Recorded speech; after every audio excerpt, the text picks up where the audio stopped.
All right, it being 7:31 p.m., I'm going to call Swarthmore Borough Council's legislative session to order, Monday, April 9th, 2018.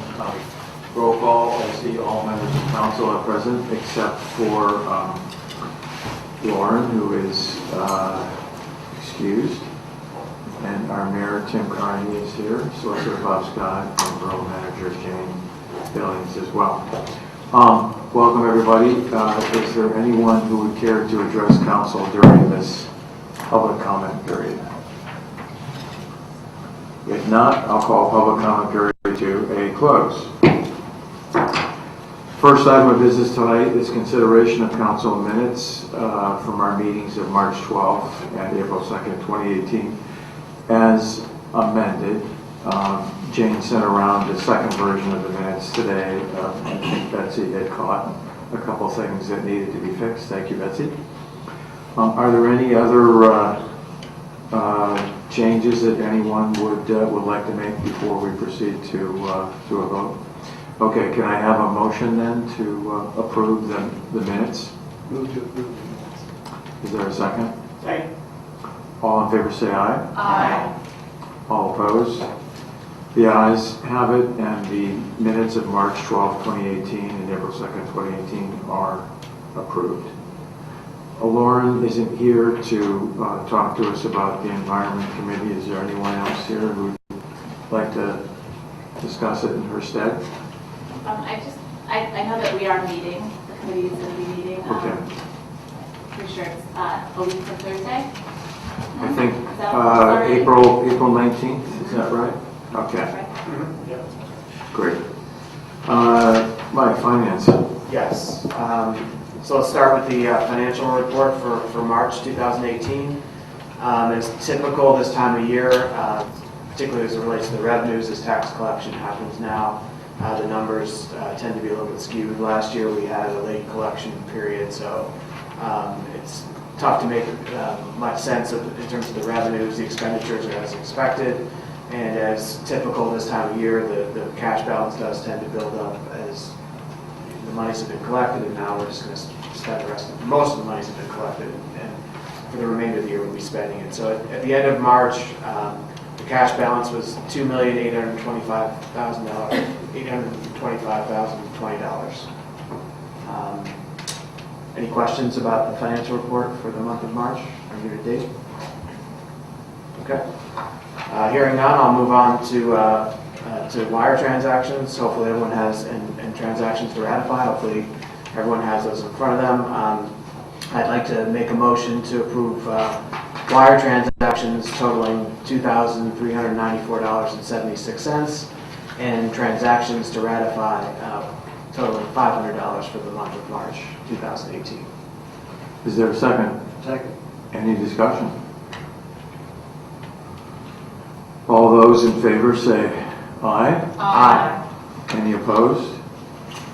The ayes have it. Okay. And now moving on to bills to pay. Hopefully everyone's had a chance to review the bills for the month of March. I'd like to make a motion to approve bills totaling $815,303.13. Is there a second? Second. Any discussion? All in favor say aye. Aye. Any opposed? The ayes have it. The motion carries. And the Finance Committee will not be meeting this month. That's all. Thanks, Mike. General Government, Sarah?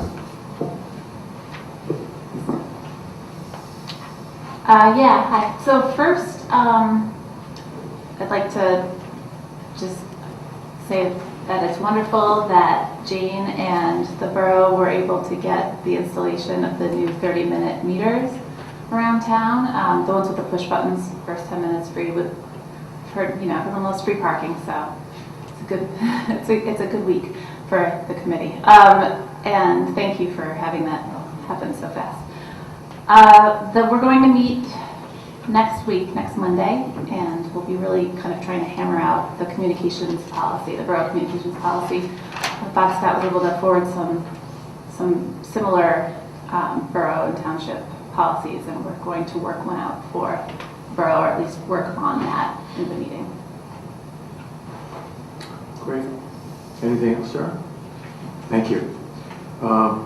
That's the planning and zoning. We do this now?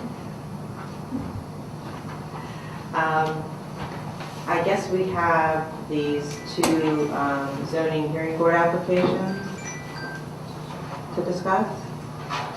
Well, that's totally up to you. Usually the ones that are just the dimensional, I think you mentioned that one last week. Okay. Right. Unless it was the recommendation of the committee to have council act on that. Now, I think that's the one on Maple. That's the one on, That's the one on Walnut. Yeah, okay, so the one on Walnut, we just referred to the zoning hearing board. Do you know when the zoning hearing board will meet? the 24th. Okay, so the zoning hearing board will be meeting on the 24th. And I guess what we need to discuss is if we want to send me to speak to the zoning hearing board on behalf of council for the application on Maple Avenue. And are those the materials we have in front of us? Oh, yeah, and I have some, And you also, you sent something out about that, right? I did. Everybody got it. They're sort of small, and I thought while you were talking about it, people might want to see bigger plans. So I can give these back, but there are some bigger plan sets. That's right, and you made the larger plans available if anyone wanted to look at them.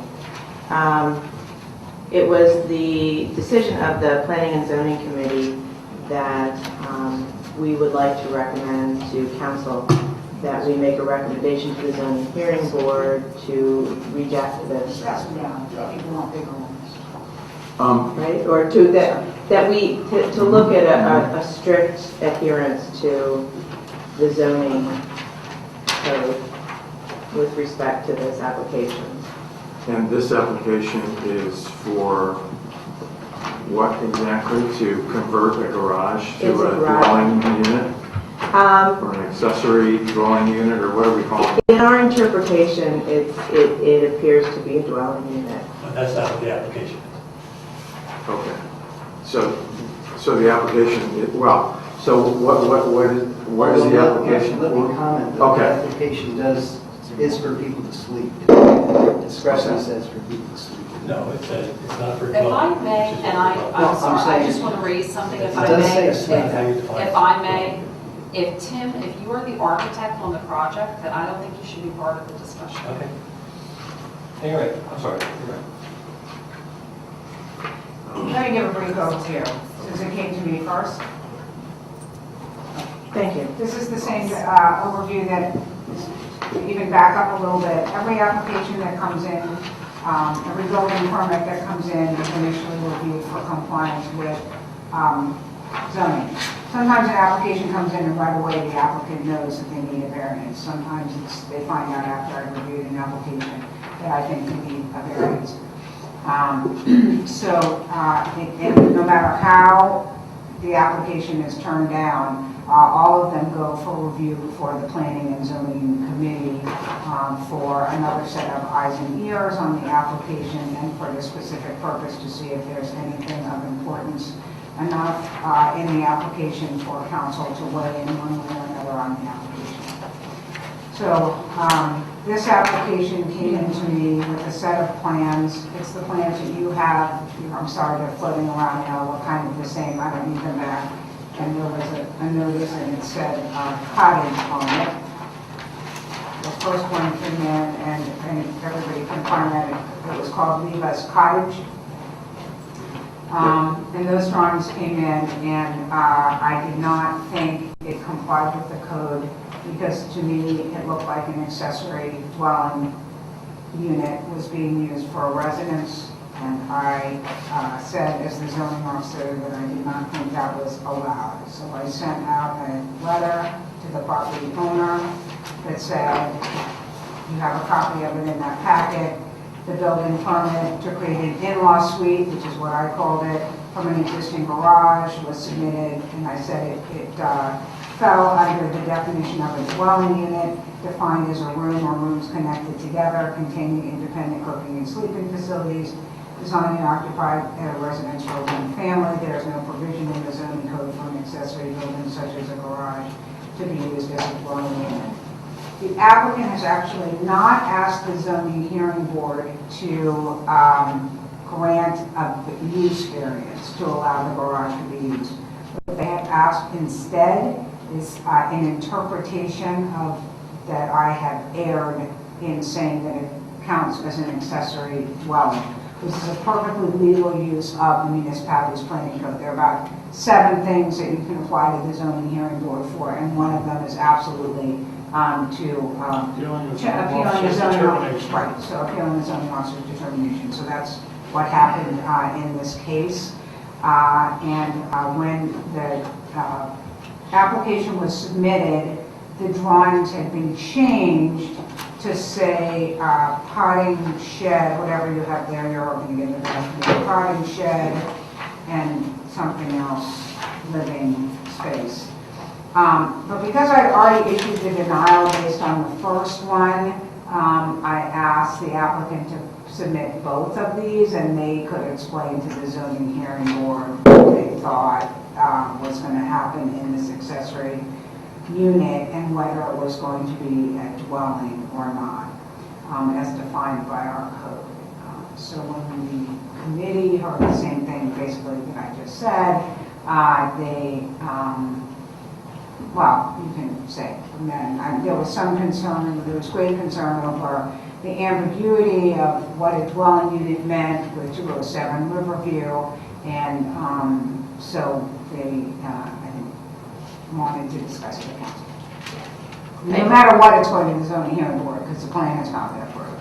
Yeah, I think we reacted pretty strongly because the plans appeared to us to contain something that could very easily become cooking facilities with a full bathroom and, what appeared to be, it just seemed like it would just be an easy nudge into an apartment, and that just opens this can of worms that we were just in with Riverview.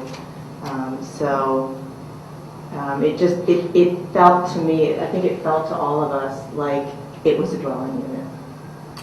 So this is going to the zoning hearing board It's scheduled. as an appeal of your interpretation of the code. Right, and yes.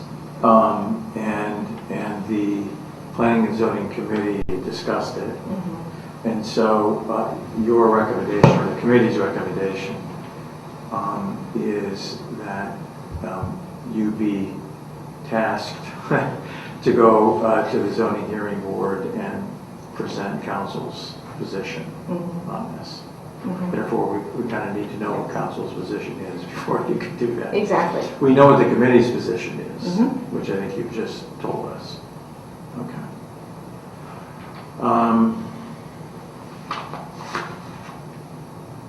Well, I think in order, do you have an idea of, I think you kind of said this earlier, what is the position that the committee is recommending the Borough Council take on this? I think the committee is recommending, as I said, that we really look at this, that the zoning hearing board look at this with a strict interpretation of the zoning code in terms of the idea that these are living quarters with a full bathroom, and that in that sense that we feel that it meets the definition of a dwelling unit under our zoning code, and therefore that, that this be rejected, I guess. Well, so the recommendation could be, because this is on appeal to the zoning hearing board, questioning the zoning officer's interpretation of the code, the recommendation could be that the zoning hearing board interpret the provisions of the code strictly, strict instruction, or whatever you want to call it. And I think also, or that it could we be more. support- It could be more specific than that. Yeah. So I think I wasn't at the committee meeting, so I don't know exactly what you guys determined. So I think what I'm going to do, since you're asking council to take a position on this is ask for a motion. And David, I think I'd also like to add that we support and affirm the zoning hearing board's, Okay. the zoning hearing officer's conclusion in this case. Okay, all right. So that's essentially what you're saying, is that, okay. So at this point then, I'll invite a motion, if there is one, as to what the message you want to take back to the zoning hearing board, and then we can have a second, if there is one, and more discussion, and we'll take it from there.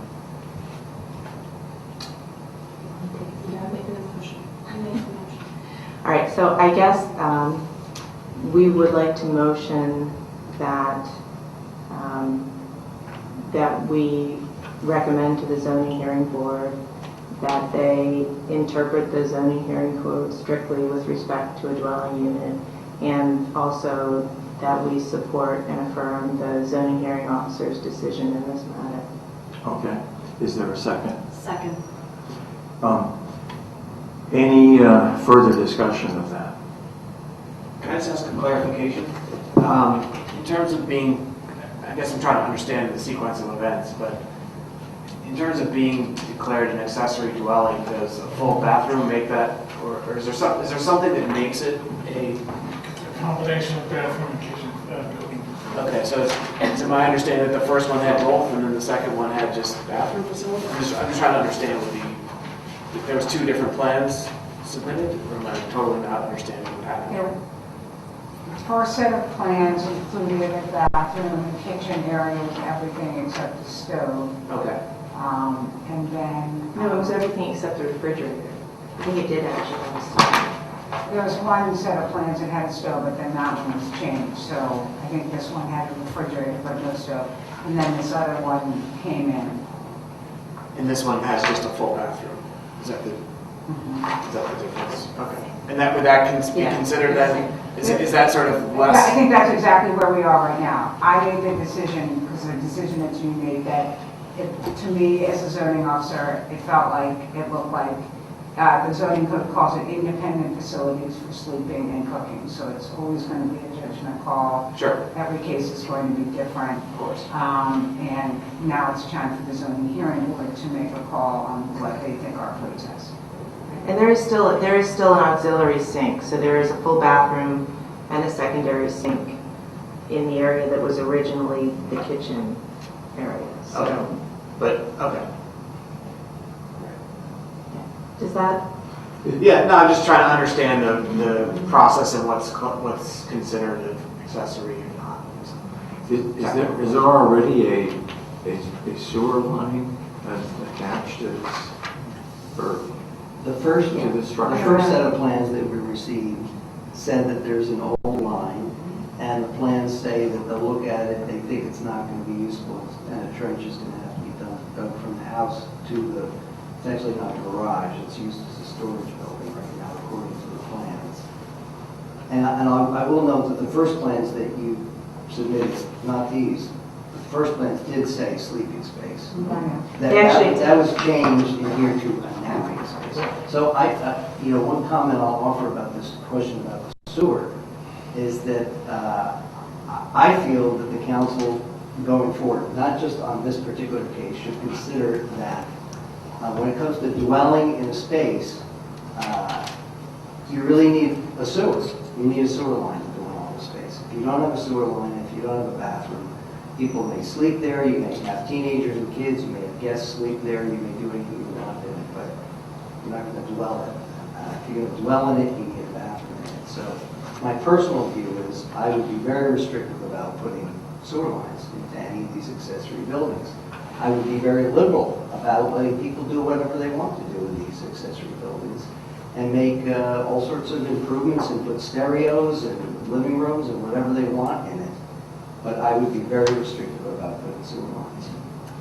And I'll also note that this particular building is within feet of the adjoining single-family house. So it's virtually the same sort of setup where you have an in-law and then it could migrate to a situation where you have an empty space right next to, within feet of another property. So I just feel strongly about this. For me, it's the sewer.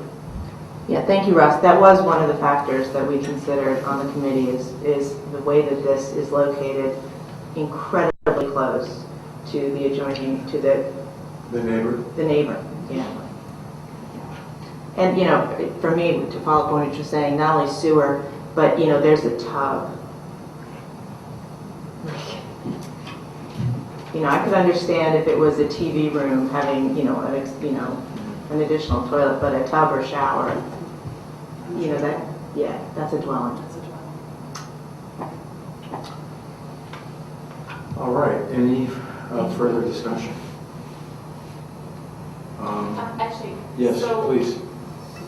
by voting, are we saying that we agree with the committee's finding that it's a dwelling, but then it goes to another, is there something else that happens after that? What would happen after that? Yeah, I think the motion is actually that I will go on behalf of Borough Council to the zoning hearing board and basically testify that we are deeming this a dwelling and asking the zoning hearing board to adhere to a strict reading of the Then code. there'll be findings of the zoning hearing board. Right, then it's up to, at this point, this is up to the zoning hearing board. Right, Betsy would be providing council's view, but the zoning hearing board would be making the decision. Do we have a second? I did. We have a second. Any more discussion? If not, we'll put this to a vote. All in favor of Betsy's motion, say aye. Aye. All opposed? The ayes have it, the motion carries. Thank you, Betsy.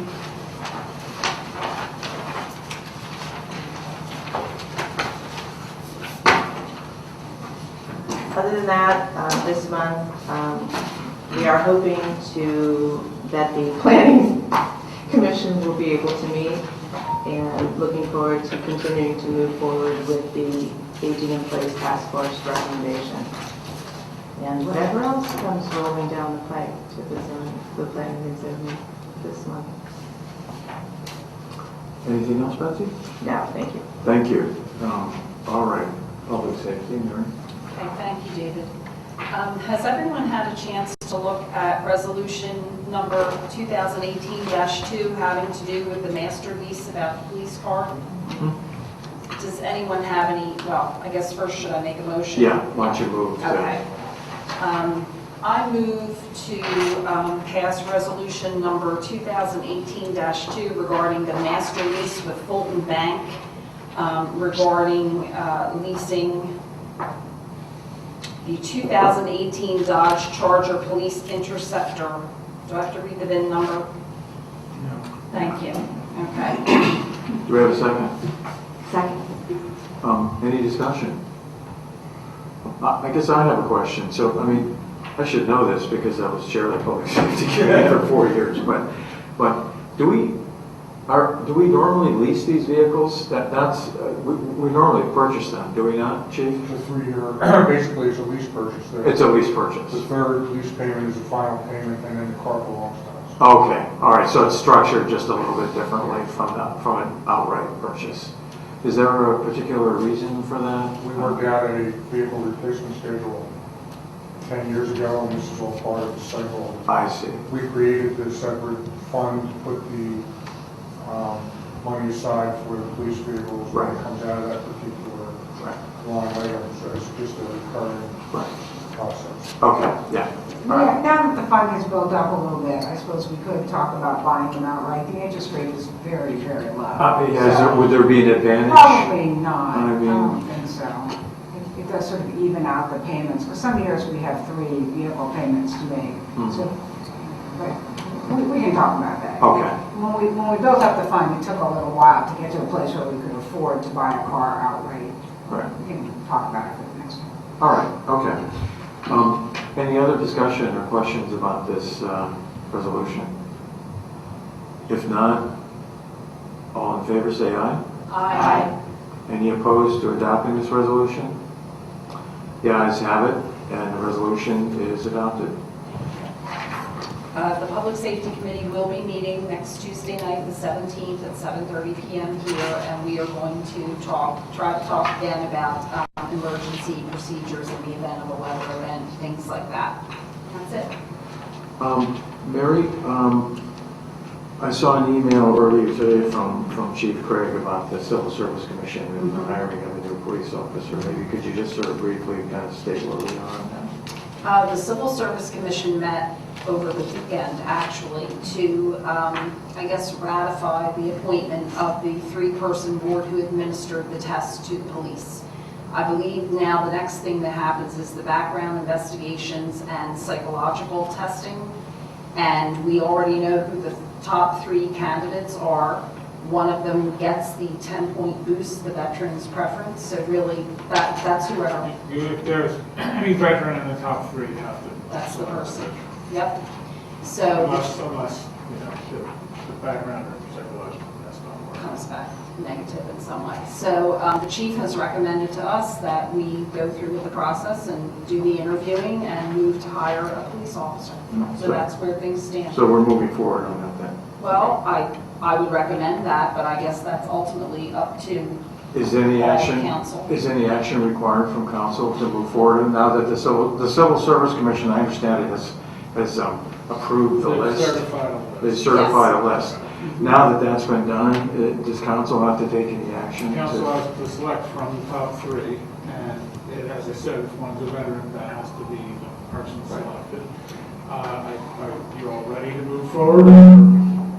Do we have to select before the physical and psychological examinations? We have to have a Conditional. condition to hire, conditional hire, and then do physical and psychological. All right, so does this require a motion, Bob? Yeah. All right, so, To have the name of the. We haven't done the background yet, though. They haven't completed the background. we have to do that first? They're doing it now, aren't you? I mean, basically, the main obstacle is swearing in of the officer, so that's what I'm looking for, is to set a date Okay. for the actual swearing in, because we can't start working until that happens. So, I mean, if we're happy with the process so far, we could send a tentative. Well, I'm just wondering when council needs to do something to, You need to make an appointment. Somebody needs to make a motion to hire Joe Smith as an officer. So we need to name the But person. we do get to meet him or talk to him or something first before we do You that, can. right? I'd like Certainly to. can. I mean, Yeah, I so get we're- that. Your hands are really tied Yeah. as to. Understood, but I'd at least like to. all right, so we're not going to do that tonight then, but I mean, the process is moving forward, that's the main Sure. thing. And then I think probably, we'll be prepared to do that, to make that motion, but it sounds like it won't be tonight. Okay. All right, so and we can talk to the chief about Yeah. setting up a time to Yeah. meet with the person. And are there any restrictions, Mr. Solicitor, about how we do that, No, one at a time? Because it's a personnel decision, it's appropriate for executive session, so Okay. we don't need to advertise and have a quorum present. Okay, Okay, excellent. great, All right, thank you. great. If more than a quorum appear, you should announce that this executive session happened. Okay, so does it have to be attached to a council meeting Nope. then? No. Can be whenever it's convenient. Okay, All right. Can we do it electronically? What you mean, appear by Skype or something like that? Sure. well, is he out of the jurisdiction in some way? If we have to Skype with him, he lives around here. I was just thinking if we couldn't get a quorum of us. Well, I'd like to meet with him in person, so. So Mary, I'm gonna let you coordinate that. Will do, I will, thank you, Thank you. yes, thank you, Bob. Thanks. Thank you. Okay. Ross, Public Works, Parks and Recreation. We will be meeting April 26th, our regular time, 8:30 in the morning here. Jane, do you want to say anything about the pedestrian crossing project? We're pretty close, I guess, end of April maybe. And they have to do the opposite corners, don't they? Right, they couldn't tie up the Right. whole intersection yet, so they should be here. Are they here today? Did Yeah, they we're- see them here today? I think. Obviously, they were there working today. They were there working today, yeah. So I think they thought they'd be done by the end of this week. Obviously, that's not going to happen, but it's a pretty aggressive aggressive schedule. Yes. So I'm very pleased, and I was thinking of Dave Murphy and how he shepherded this, and that he should get some credit for improving the borough in this way. Maybe some point in the future we'll have him come in while we do something. And I guess we did have one inquiry from a citizen about possible water pooling, but it was on the side that hasn't been done yet, so we're going to wait and see how things work. Hopefully it'll just be great when both Yeah, sides that is a wet area, it's. Yes, at one intersection. So on the 26th, hopefully we will have a draft sewer lateral ordinance to review and get that out to the committee beforehand.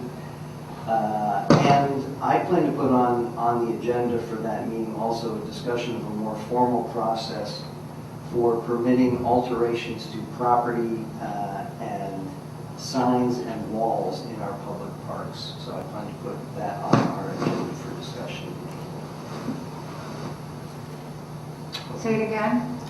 I plan to put on our committee agenda for April a discussion of a more formal process for how we permit and allow people to alter property in our public parks. I sent you an email. We should have, for that meeting as well, a preliminary list of streets. They've finished their car going around looking at all the streets. They're analyzing the data. So I asked her to get me a list by next Thursday to get out to the committee so you guys could look at it. Because it would be great if during the meeting we could come up with a priority list of streets for paving for next year. It looks So- excellent. Yeah. Thanks for coming up with that. Yeah, Thanks. so. That's really good. That's all I have. Thank you, Officer. Is there any other business to come before council this evening? If not, I'm going to ask our mayor, Tim Carney, to see if he has any words for us. Thanks, David. Truckathon coming up on 4/20. Beware, it gets more and more popular every year. It's going to be harder to park, harder to do anything. Earth Day is on the 22nd. Again, we're doing the Great Swarthmore cleanup from noon till 4. There's still plenty of jobs around, volunteer possibilities for all. And then there'll be a small picnic party at 4 o'clock afterwards in the amphitheater with fair warning ukulele music. And then that'll get the town nice and spiffed up for the first farmers market of the year, which will occur the first weekend in May. I think it's on the 4th or 5th? 5th. So looking forward to that. That's all I have. Thank you, Tim. Jane? I just have two things. Thank you for the kind words, Sarah. I'd like to thank Rob Walters. Rob is our meter guy. He collects the money and takes all the gruff when people tell us that the meters don't work. And he found this great contact that I told you about before in New Jersey, where these are actually refurbished meters. And the great thing is he took those 18 meters. He was going to have to buy replacement meters for some of the 2-hour and 4-hour. So those are being converted. So really for actually just spending what was in the budget anyway, we seem to have made a lot of people very happy. And I would like to have a brief executive session for a personnel matter. Thank you, Jane. Bob? Thank you. One question. Oh. I saw in your report, it looks good that the recycling is up 100%, and I wonder if that's because of your article on the paper. I think it was the picture. No, I mean, these recycling numbers are really hard. I was shocked. This is the first time ever that paper has gone up. Yeah. We have worked hard to try and get people to put their cardboard there because we get paid for it. And then the recycling center, that's mostly aluminum. The curbside commingled continues to go down. And I think that's because people are putting out a lot of very lightweight stuff, mostly aluminum and plastic. And fewer people are reading, so we don't get the volume of newspapers that we used to. So I'm not sure there's anything that we can do about it, but we'll keep working. Well, I think snowstorms help, since 2 recycling days were canceled that month. Yeah. Everybody, I know people who were driving their paper up to the center to recycle it Yeah, rather it's than. interesting. I was surprised. I actually wanted to, in the grant application that I mentioned last week, I wanted to take a picture of like all of the recycling cans out on recycling day. And I was really surprised the volume of recycling material that we have in town. I actually, in the grant, said we're going to get slightly larger containers, just 25 rather than 20 gallons, because bigger than that, they're hard to carry. But I think we probably need a reduce rather than just recycle campaign, because clearly people are buying lots and lots and lots of stuff that needs to be recycled, which is in its own way quite environmentally damaging. You got to truck all that stuff to the recycling centers. The centers use a lot of energy. Then there's more energy getting it back to the whatever the secondary market is. So I was shocked to see the number of households with really big containers out and lots of recycling. So that's kind of would be a great thing to work on, and maybe the EAC or environment committee would take that up. Thank you. Bob? Thanks, I do not have anything. All right. So can I have a motion to adjourn into executive session? So second. All right. Thank you, everybody.